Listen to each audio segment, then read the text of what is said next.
Hey y'all, hey, it's me, Be the CP Scholar, dropping in real quick. Yeah, I hope this video finds you happy, loved, and blessed. Once again, I'm on my walk.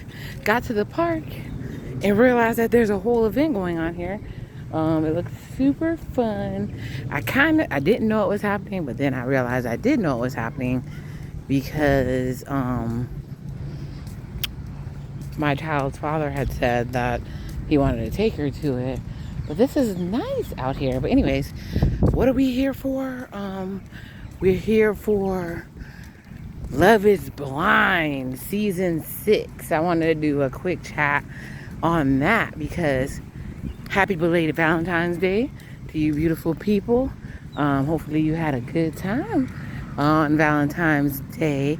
I was my own Valentine and it was super lit for me.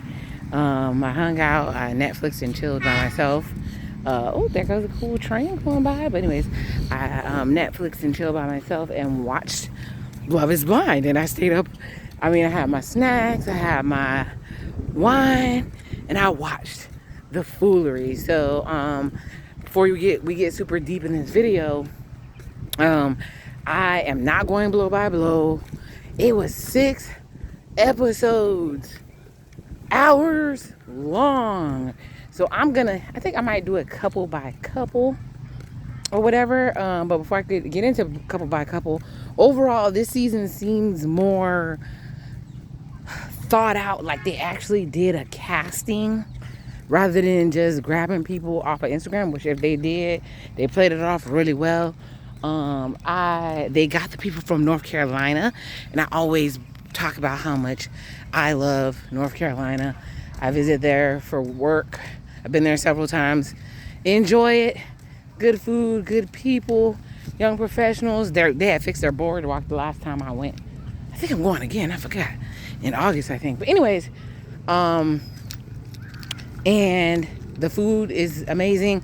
The worst part is the traffic. The traffic is trash. But anyways, they had a bunch of singles in there. If you haven't seen the Meet the Cast episode, I go through what I think of each set of people just based on looks and their career.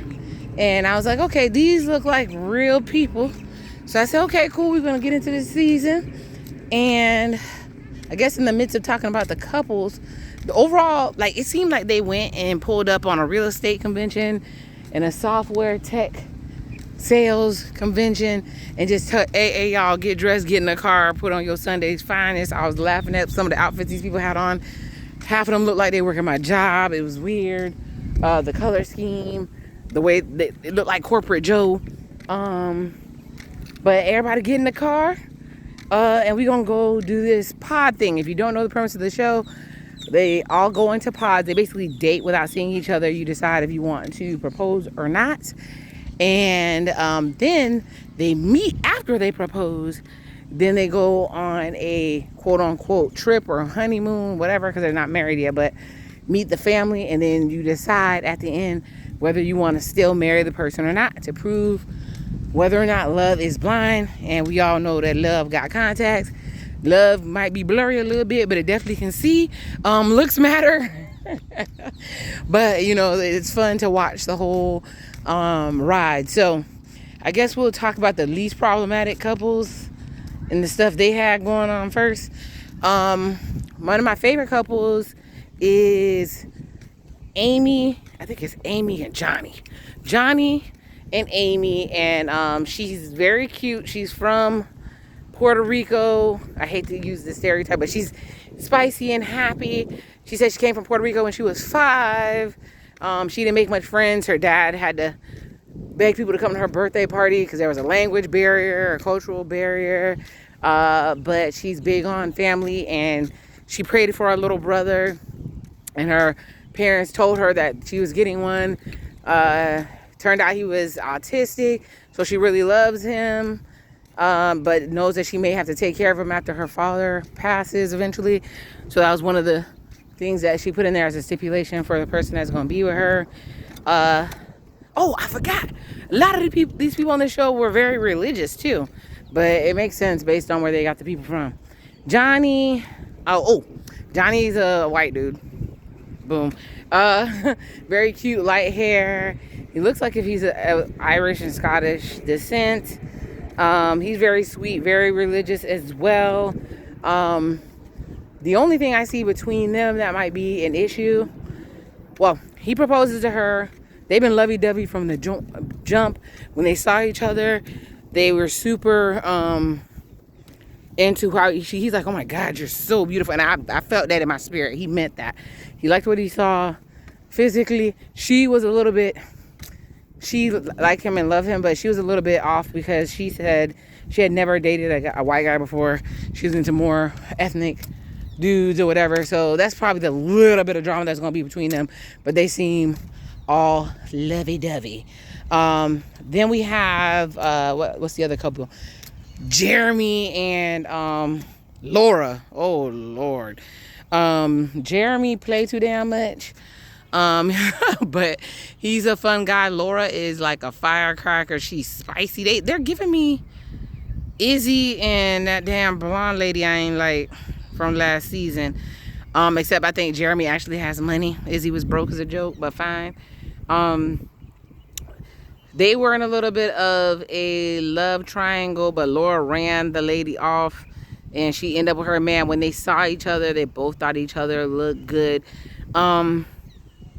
Jeremy's giving me fine ass Doogie Howser. It's like he cute. He looked young. He got his little glasses. A little bit of Harry Potter mixed in. Laura is sassy, off the chain, like tough, ball busting.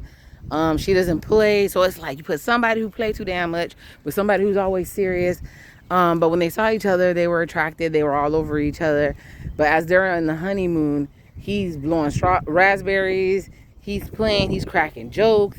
It's like if you don't sit your ass down somewhere. The thing that I see between them is definitely the maturity level, but also when they all met. Because, you know, I'm talking about the couples that end up happening. So, spoiler alert, sorry, too late. When they all met, he seemed like he was lit. But he went over there and told Clay, we're going to say who that is, told Clay that Laura told him to give, what's her name? AD, beautiful, beautiful sister.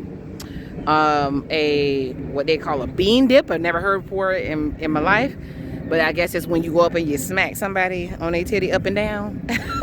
And it did not go over well, and Laura ended up cussing that man out. And he was saying that he wanted to go home. So like I said, one person play too much, the other one's super serious and don't play. So I mean, she was cussing his ass out. Okay, so then finish that up. Then we have Brittany, and oh my God, what is her husband's name? Oh my God, the black man with the passion twist. It's gonna come back to me. But anyways, they were both cute. They met. They were asking each other questions because I guess the dude never dated a white woman before, and they were both super Christian.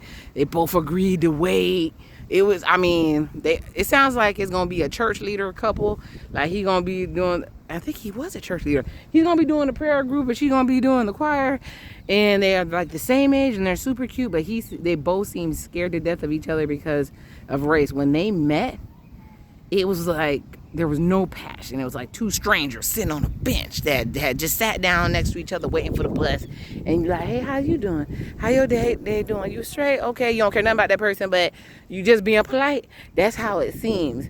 And when they went to the resort, he put on a do-rag when he got in the bed. I was like, oh, the blackness of it. But I can't stand do-rags.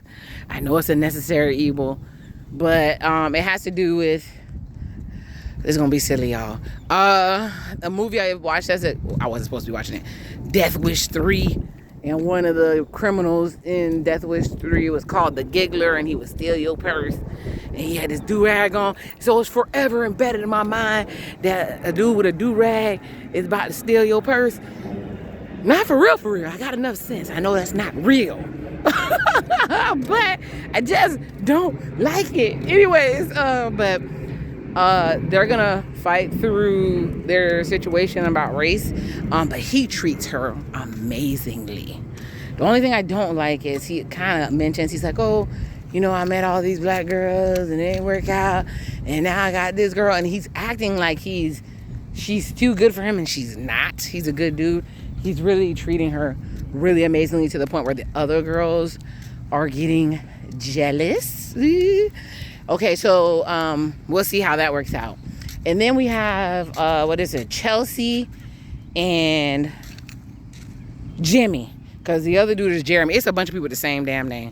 Chelsea and Jimmy. So there was a love triangle between them, because Jimmy was feeling a girl named Jessica. She crazy as the hell.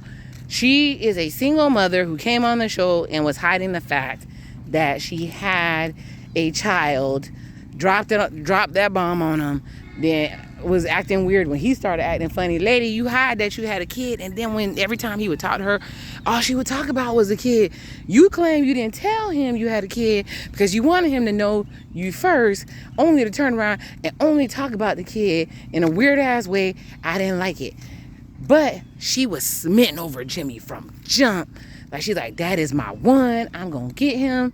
And I mean, she gave him a poem that she wrote her future husband. She was going all in. Jimmy also was feeling Chelsea.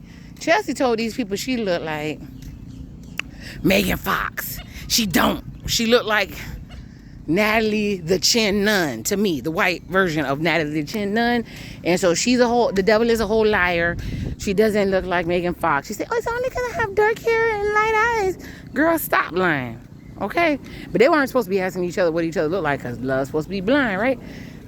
But either way, Chelsea, every time somebody told them, so Jimmy was telling Chelsea he loved her, but telling Jessica that he couldn't say he loved her because it wasn't to that point. So he was leading Jessica on. And Chelsea had another suitor named Trevor. He looked like the Incredible Hulk, but he works at Best Buy because he can't dress, because he has on this blue polo and these khakis that didn't make sense to get it was, and a mullet. It was a mess, but he was so sweet. He actually reminds me of this man I worked with, like puppy dog, sweet. And he declared his love for her. If I had to choose between the two, I would choose the Incredible Hulk, who dresses poorly, versus Jimmy, who he say he's 25. That man said he was 31, who looked all of 50, looked washed out. It was mess. I would have picked the Incredible Hulk. But I like bigger dudes. But anyways, both of them declared their love to Chelsea, the fake Megan Fox. And she, every time somebody would declare their love for her, she would say she felt like puking. I think she has a self-esteem issue, and we see that crap later. So those were what was that, a love, let me see, 6 sides, a love hexagon that was going on. But Jimmy ends up picking Chelsea. Well, they get to the proposal thing, and love is blind, y'all ain't shit. They get to the proposal part where they send her to go to Jimmy first. Jimmy proposes to, Jimmy dumps Jessica. Jessica cuts Jimmy smooth out. He said, you're going to be sick when you see what you dump. Because guess what? She actually looks like Megan Fox. She fine. She sounds like Fran Drescher, but she's insane. So are you trading sanity for looks? I don't know. But anyways, so Chelsea, who doesn't quite, she's giving Princess Fiona vibes, but not in a good way. Had 2 dudes after her, so she was feeling it. But she accepted Jimmy's proposal, then went over to Trevor to tell him, like, talk and act like nothing was wrong. And Trevor's like, you picked the other dude, didn't you? But if I would have asked you first, would you have chosen me? And she was like, I don't know. I feel like puking. It was so bad. It was so dumb. Anyways, she picked Jimmy. They go, when they meet each other,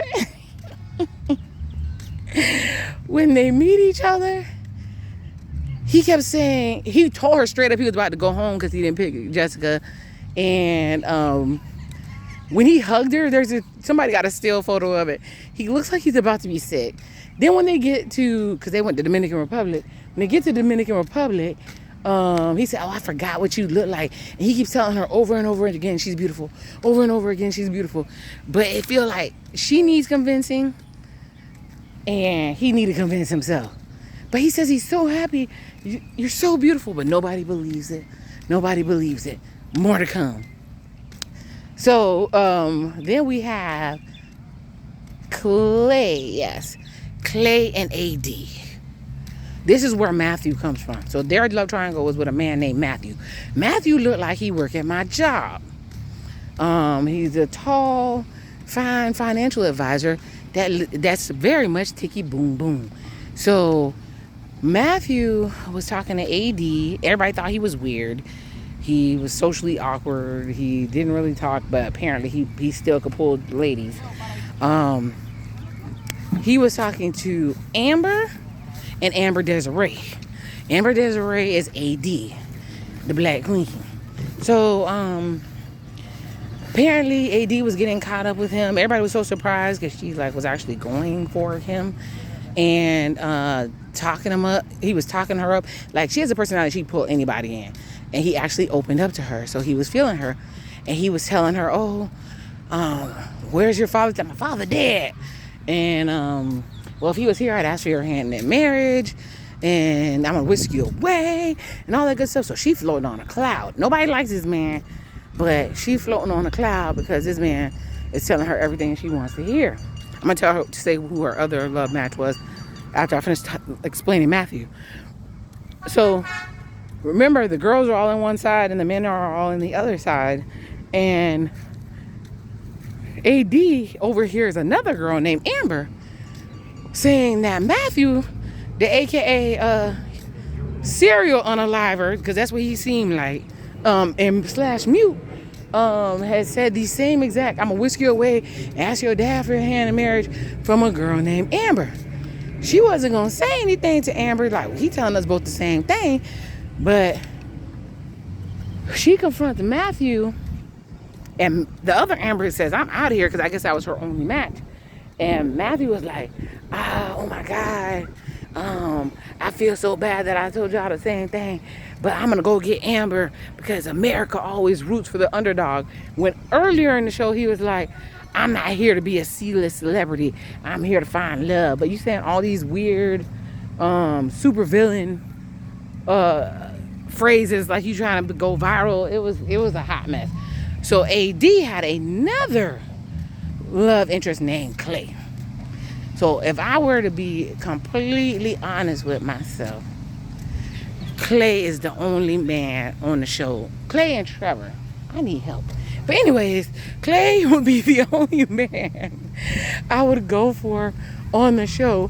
Why? Probably because he knows how to talk to the ladies and he's an F-boy. Clay is this fine, tall black man who, I think he might be in damn software sales too. I forgot what that man do. But anyways, he was checking for AD, and he says his ego is always an issue, which it came out when he found out that AD was talking to Matthew, the serial unaliver slash American Psycho, and him. And when she said he was torn between the two, he's like, oh my God, you actually are having a problem picking between the two of us? That man don't even speak. Look, I'm not distracted. There's literally a whole park festival going on behind me, so I'm not distracted. But anyways, yeah, so a whole serial unaliver, because I can't say the word, and American Psycho, you going for him? My feelings are hurt. He disappears. AD sorts it out with Matthew. I think Matthew ends up leaving. Then Clay comes back because AD was turned off by Clay because Clay said he couldn't declare his love unless she described what she looked like. Because no matter what connection they had mentally, if they pulled up and she was busted, he was not going for it. So why are you on this show? And then he said he wasn't ready for love, and he didn't know about commitment. It was so many red flags. But AD and her eyelashes did say that usually when she sees a United Nations flag, she jump into the parade. I mean, so, but one thing I'm gonna say, so Clay actually ends up proposing to AD, and then AD accepts because they seem more like a motivational, like, I'm gonna sell you tummy tea couple. But anyways, so he proposes and she accepts. And when they see each other, baby, let me tell you about AD. And it comes back later. Let me tell you about AD. AD has body for days. Like, her body is hidden. She's not a bad look. You know, she remind me of Paige of Married at First Sight. They need to stop playing this music. Dang it, it's gonna hopefully they don't flag my behind on on YouTube. But anyways, yeah, so when they see each other, baby, it was sexy. When Clay and AD saw each other, it was sexy. He was like, oh, can I lay on your chest? He was like, hold me like your baby. But the way they were, oh, all that melanin and chocolate just melting together. I said, y'all is fine. Y'all is sexy. Okay. I said, if we can't get real black love, I'll go for this. I just need some entertainment. So it was funny as hell when they met. And so now they're all together. Let me see. Let me make sure I got the couples. Jeremy and Laura, Jimmy and Chelsea, Amy and Johnny, Clay and AD. Who am I missing? Yeah, I feel like I missed a whole couple. Oh my God. Whatever couple I missed, please tell me in the comments. Because, yeah, I just did this off the top of my head. But anyways, and it'll pop in my head and I'll be like, oh my God, I forgot. But anyways, they all go to, remember they all went to Punta Cana and everybody's vibing. Everybody's like, you know, they do that thing where they talk about whether they slept together, they spend the first night, what the vibes are.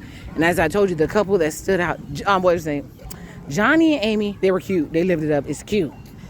Clay and AD, oh, they had a sexy pool scene, baby. Oh, my God, I was here for it.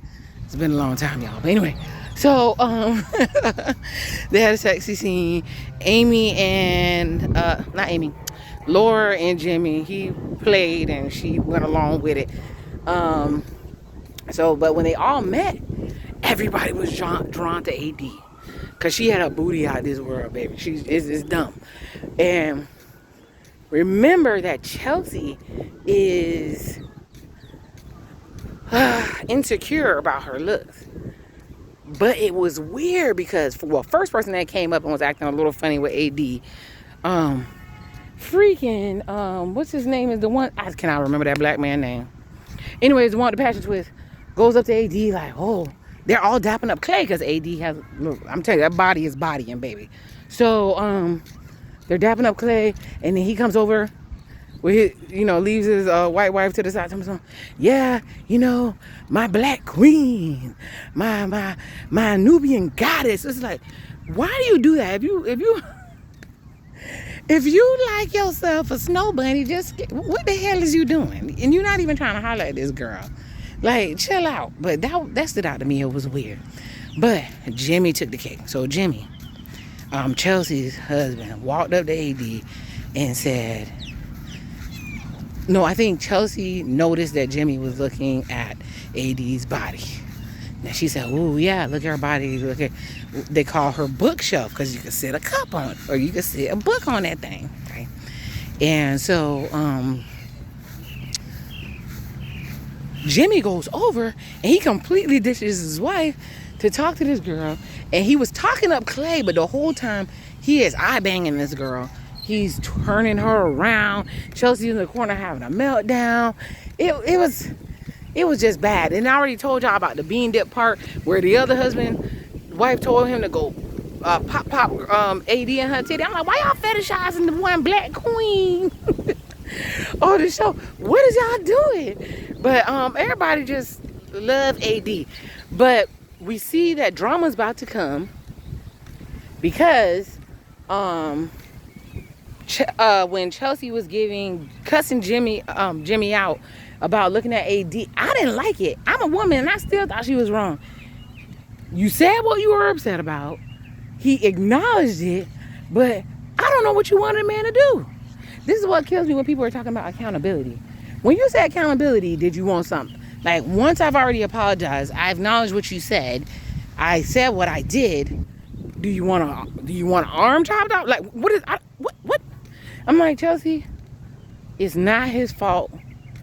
And Chelsea's not an ugly woman, but apparently she got problems.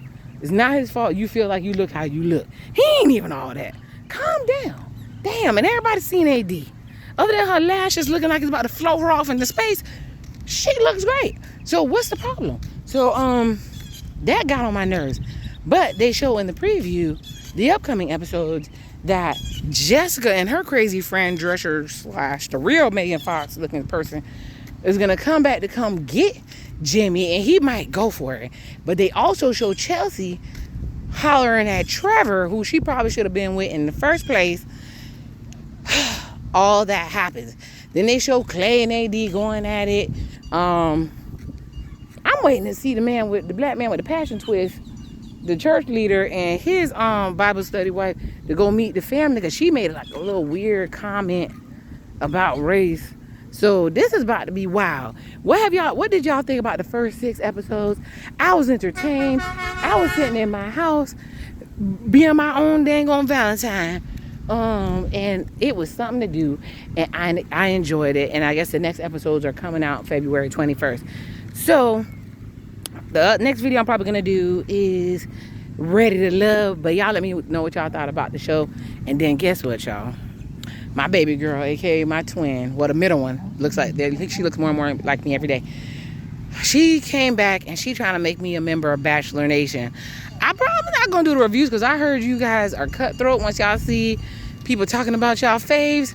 But she's sucking me into that, and I'm like, another dating show? Dang it, man. But anyways, on that note, love who loves you. May God bless you with everything that you need. And the CPS Scholar is out. Love y'all in real life. Bye.